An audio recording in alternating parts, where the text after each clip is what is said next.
গ্রামের আঁকাবাঁকা মেঠো পথ আর সেই চেনা পথে এক চিলতে সুখের গল্প। মাহিম আর মাইশা, দুই ভাই বোন। যেখানে বড় ভাই মাহিম তার ছোট বোন মাইশাকে নিয়ে এক অদ্ভুত রোমাঞ্চে মেতে উঠেছে।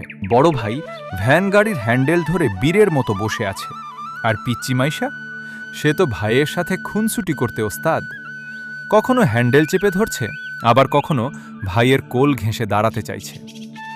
ওদের এই মিষ্টি ঝগড়া আর হাসি মুখ যেন চারপাশের এই সবুজ প্রকৃতিকে আরও জীবন্ত করে তুলেছে। ছোট বোনদের একটাই আবদার থাকে, ভাই যা করবে তাকেও তা করতে হবে। মাহিম যখন মাইশাকে বুঝিয়ে একটু দূরে সরাতে চায়, মাইশা যেন আরও বেশি করে ভাইয়ের কাছে চলে আসে। এই তো ভাই বোনের আসল রসায়ন, যেখানে শাসন আছে কিন্তু তার চেয়েও অনেক বেশি আছে ভালোবাসা।